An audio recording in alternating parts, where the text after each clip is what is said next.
A Fernanda é guia turística na África do Sul, ela está na cidade do Cabo. A Fernanda, ela é brasileira, ela é de São Paulo e mora na África do Sul há pelo menos 7 anos. A Fernanda já está conosco. Olá, Fernanda, bom dia. Bom dia, Cíntia. Bom, e você, como guia turístico, estava começando a vivenciar esse retorno, né, a uma certa normalidade, e aí agora essa identificação de uma variante, identificação feita na África do Sul, é motivo de preocupação, Fernanda? Como estão as pessoas aí?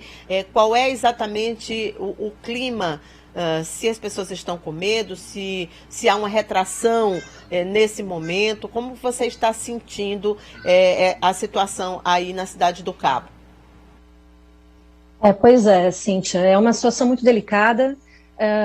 Eu, como guia e falando do setor que eu conheço melhor, foi um baque para todo mundo.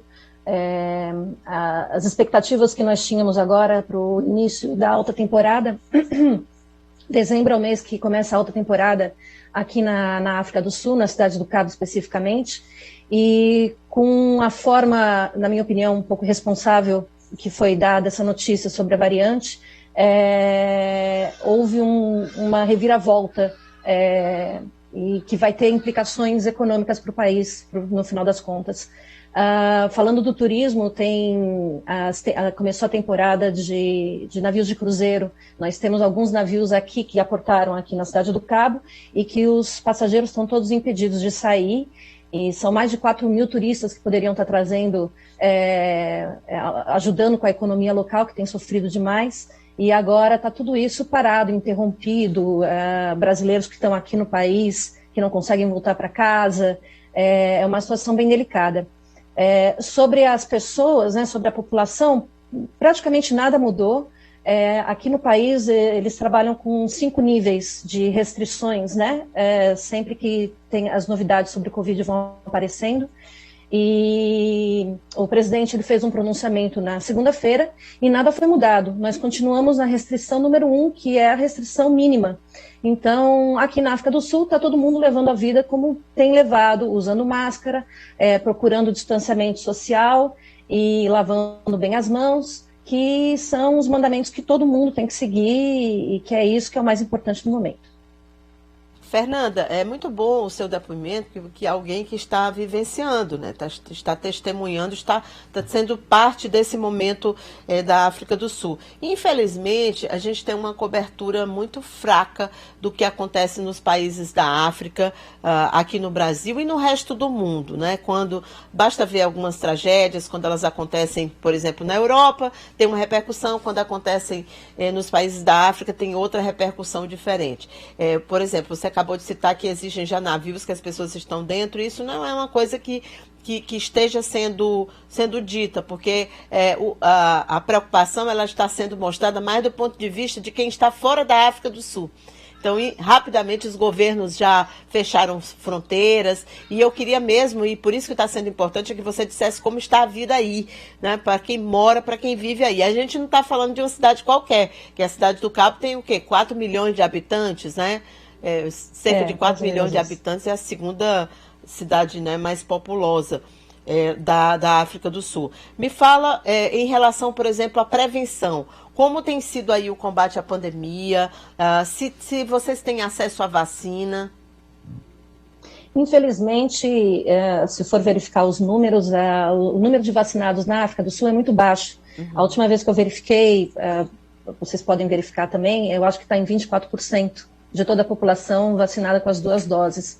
Aqui eles estão trabalhando com a Pfizer e com a Janssen, né?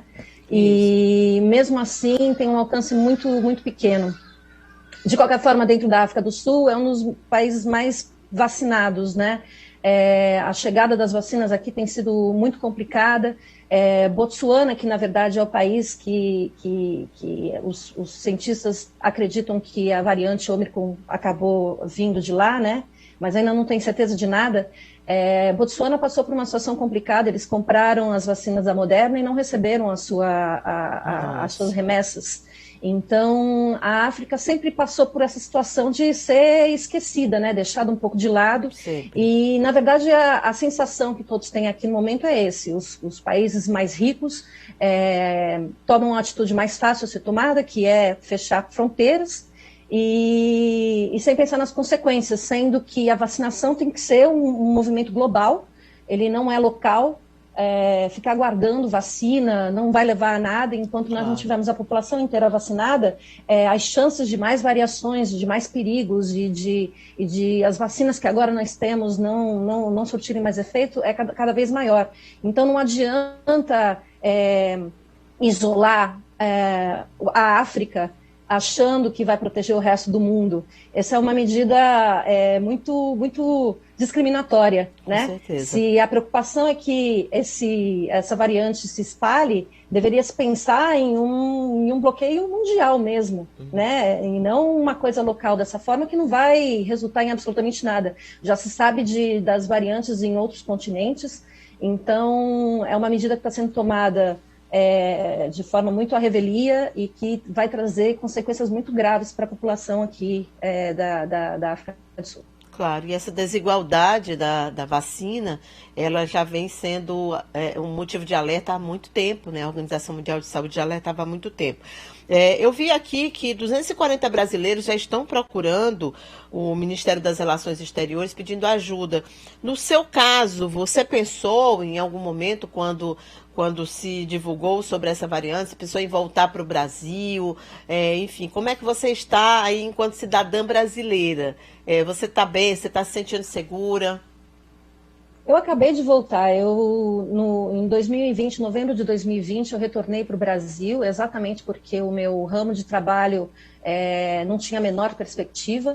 Eu ainda resisti o 2020 inteiro na esperança de que isso voltasse à normalidade, e quando eu vi que a situação era muito mais duradoura do que a gente esperava, eu tive que voltar para o Brasil, porque eu não tinha mais condições de ficar no país.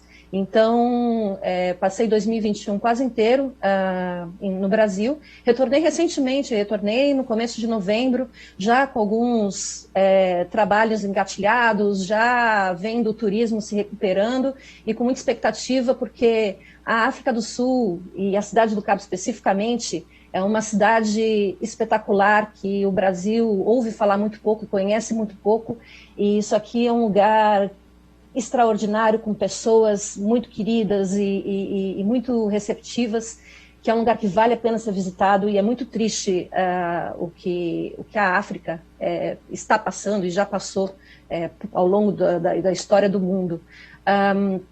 Eu não me sinto nem um pouco ameaçada, não tenho medo. As pessoas, elas usam as máscaras, algumas mais, outras menos.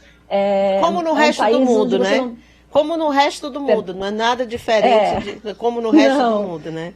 Aqui tem menos aglomerações, na minha opinião, né? Tirando as regiões mais pobres, as favelas, onde você tem uma aglomeração muito maior, as regiões mais urbanas, elas não são aglomeradas como nós costumamos ver no Brasil. Isso é uma percepção muito pessoal minha. Então, o distanciamento social, ele é muito mais fácil por isso, né? Então, mas, assim, é tudo muito respeitoso aqui. Todas as entradas, você entra em supermercado, sempre tem álcool em gel. Existe sempre essa preocupação de estar sendo verificada a temperatura. Enfim, não me sinto ameaçada de forma nenhuma e nem cogitei a possibilidade de voltar para o Brasil nesse momento. Tá certo, Fernanda. Eu te agradeço aqui a participação no nosso programa. Fico feliz por você dizer isso, que você está se sentindo segura, né? Muito bom a gente saber disso. E penso exatamente como você. Acho que a reação foi exagerada e mostra exatamente a forma diferenciada com que se trata os países da África, com que se tratam outros países. O Brasil, por exemplo, não tinha fechado fronteiras com ninguém. Resolveu fechar agora, rapidamente, antes de qualquer coisa. Mas muito obrigada, espero que você consiga retomar suas atividades. Eu não conheço a África do Sul, queria muito conhecer. Quem não gostaria, né, de conhecer o país de Nelson Mandela e de tantas coisas maravilhosas que tem. Mas sucesso para você e boa sorte. Muito obrigada, Cíntia. Obrigada, Fernanda. Olha,